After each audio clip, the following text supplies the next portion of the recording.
Graça e paz, queridos. Eu sou Regiane Marques. É uma alegria estarmos juntos no canal da IBV, da Igreja Batista Videira de Araçatuba, para mais uma aula do PB, a 50ª aula do PB. E hoje nós vamos falar sobre o livro de João.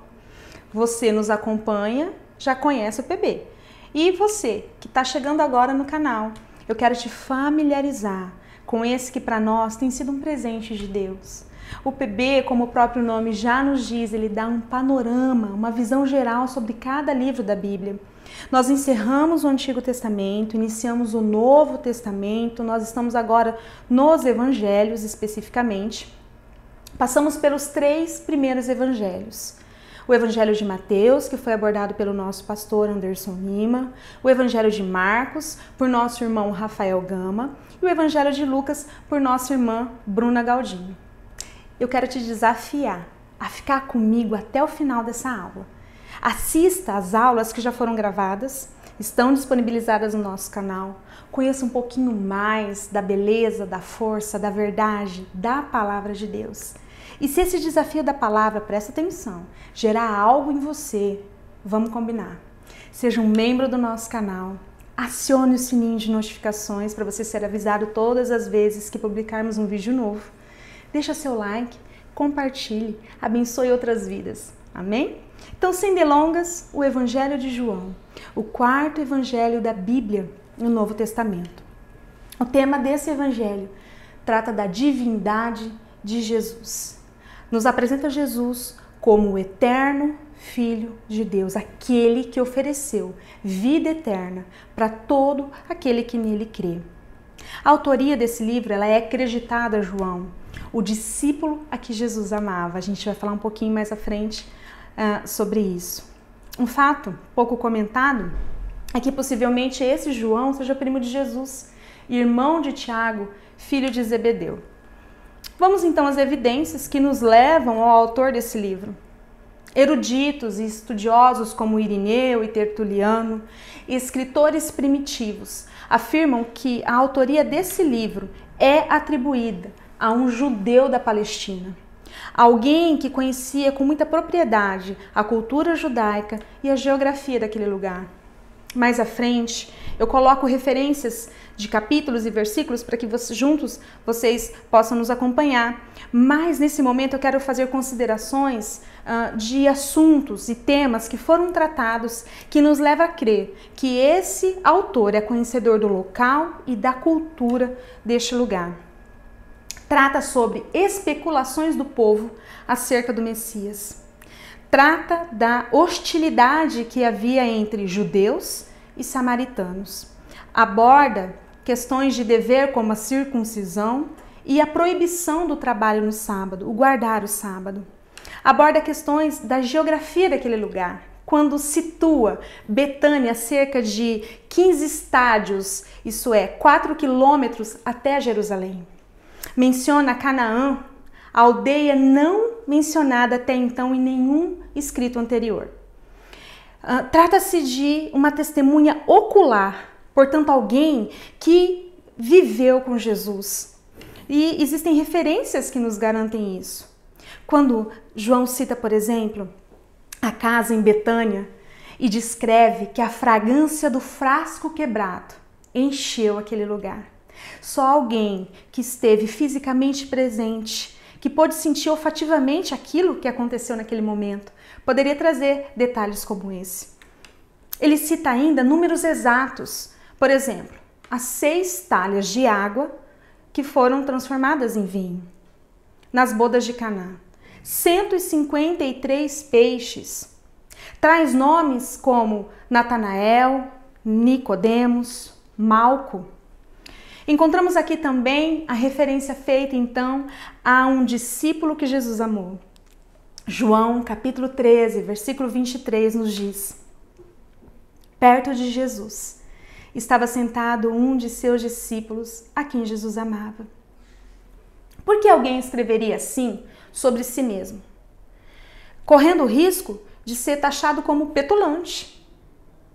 Para muitos intérpretes da Bíblia, o intuito de João aqui era destacar que o conteúdo do seu evangelho merecia crédito, justamente porque havia sido escrito por alguém amado por Jesus.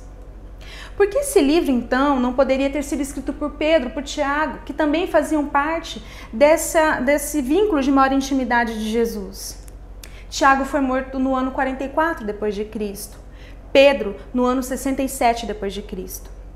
A escrita do livro cogita datas posteriores a esses eventos. Uma das datas cogitadas já no fim do século I, cerca do ano 85 a 95 depois de Cristo, tem como suporte a afirmação de Clemente de Alexandria, que diz assim: João escreveu para complementar aquilo que os outros evangelistas tinham escrito. Um outro argumento para essa data é por se tratar de uma teologia aparentemente mais desenvolvida, revelando uma origem posterior aos escritos dos outros evangelhos. Mas não se descarta aqui a possibilidade da data entre o ano 50 e 70 depois de Cristo, justamente na afirmação de que João foi independente ao escrever o evangelho, justamente porque ele esteve presente. Então ele não precisaria ter lido os outros evangelhos para escrever. Há também uma declaração no versículo em que ele diz assim: há um tanque perto das portas das ovelhas. Ele não diz: havia um tanque perto das portas das ovelhas. Portanto, se há, Jerusalém ainda não havia sido destruída, porque a destruição de Jerusalém data no ano 70 depois de Cristo. O que dá margem então para essa divergência de data? Quando a gente observa na própria escrita de João, quando às vezes ele emprega o tempo presente ao se referir a um fato do passado.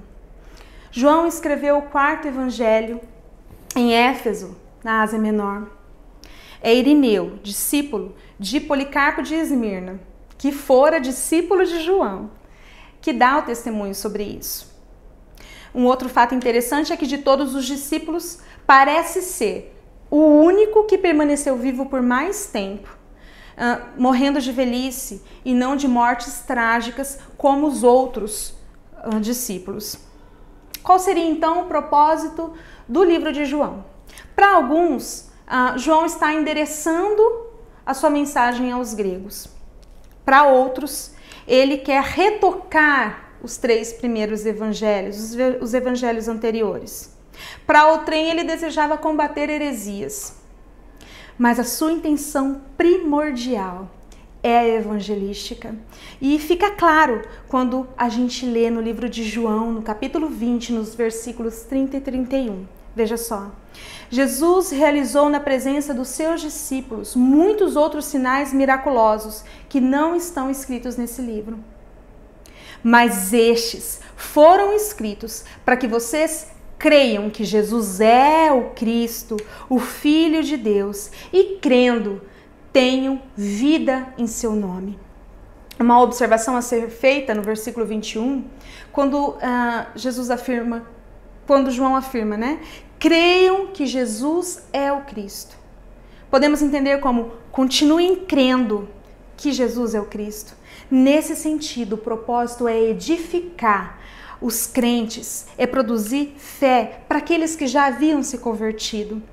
Além, é claro, de conquistar novos convertidos. João traz a palavra crer cerca de aproximadamente 100 vezes. Ele nos apresenta Jesus como o divino Filho de Deus. Trata da natureza, da pessoa de Cristo. Ele fala da fé nele. É no capítulo de João, no capítulo 3, no versículo 16, que nós encontramos o versículo que provavelmente seja o mais conhecido da Bíblia. O versículo chamado de o texto áureo da Bíblia. E diz assim: porque Deus amou o mundo de tal maneira que deu seu Filho unigênito para que todo aquele que nele crê não pereça, mas tenha vida eterna. Fatos importantes que a gente precisa trazer ao analisar o livro de João. 92% desse material contido no livro de João é único. É um evangelho suplementar escrito anos depois dos sinóticos. isto é, dos evangelhos de Mateus, Marcos e Lucas.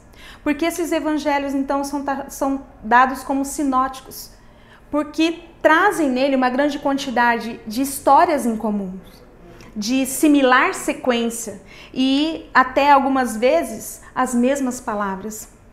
O material chamado O Livro dos Sete Sinais tem o tema justificado porque o autor escolheu 7 sinais miraculosos para revelar a pessoa e a missão de Jesus. Mais uma vez, destacando a divindade de Jesus, o Filho de Deus. Vou te apresentar então quais seriam esses 7 sinais. Primeiro, a transformação da água em vinho nas bodas de Caná. Nós vemos isso no capítulo 2, no versículo de 1 a 10. Segundo, a cura do filho do oficial do rei, no capítulo 4, versículos de 46 a 54.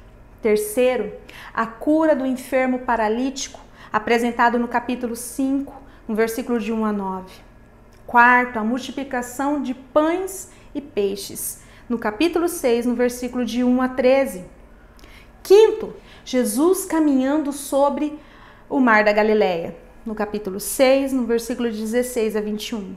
Sexto, a cura do cego de nascença, no capítulo 9.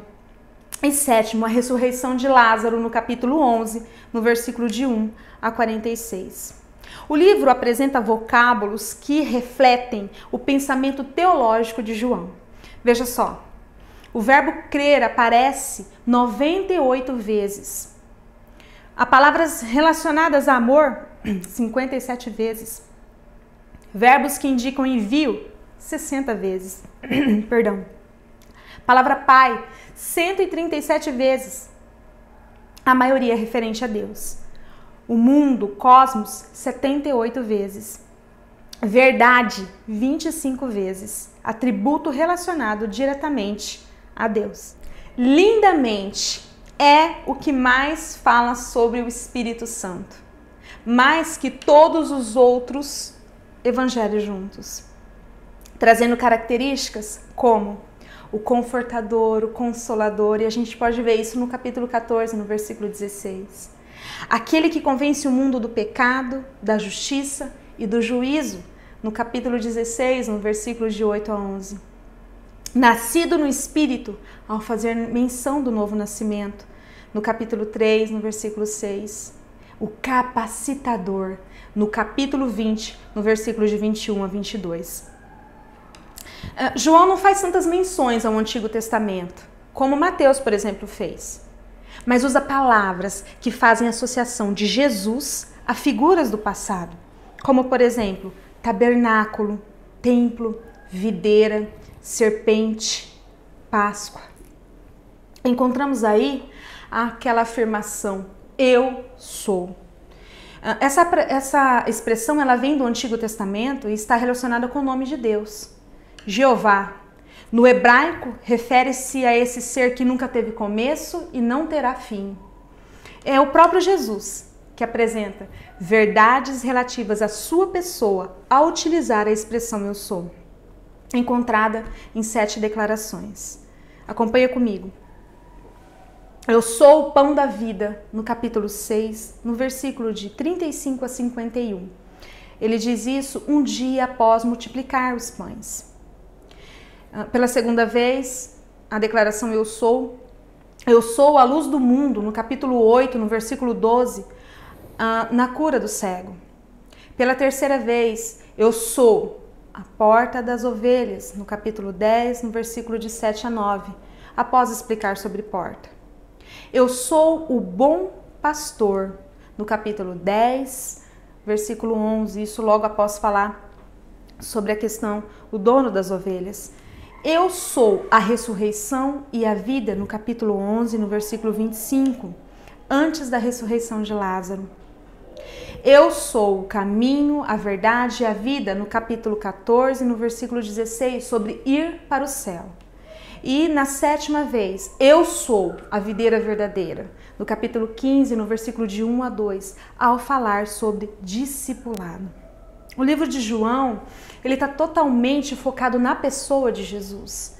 Resumidamente, poderíamos esquematizá-lo da seguinte forma: a encarnação do Filho de Deus, a apresentação do Filho de Deus, a oposição ao Filho de Deus, a preparação dos discípulos do Filho de Deus, a crucificação e ressurreição dos filhos de Deus.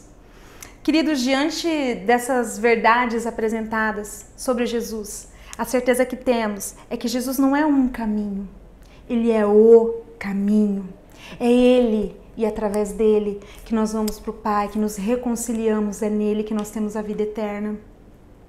Tomás de Kempis, em sua obra Imitação de Cristo, escrita no século XV, escreve assim: sigam-me, eu sou o caminho, a verdade e a vida. Não é possível andar fora do caminho, não é possível conhecer fora da verdade, não é possível viver fora da vida. Eu sou o caminho pelo qual vocês devem andar, a verdade na qual vocês devem crer, a vida na qual vocês devem pôr a sua esperança. Eu sou o caminho inerrante, a verdade infalível, a vida infindável. Eu sou caminho reto, verdade absoluta, vida verdadeira bendita, não criada. Se vocês permanecerem no meu caminho, conhecerão a verdade, e a verdade os libertará, e tomarão posse da vida eterna. Amados, fiquem com essa verdade da palavra de Deus no seu coração. Como nós combinamos no início, se esse desafio da palavra gerou algo em você, esteja conosco nos próximos PBs. Participe, compartilhe, deixe o seu like, use as suas redes sociais para evangelizar, para alcançar vidas. Grande abraço, fique com Deus, fique na paz do Senhor Jesus.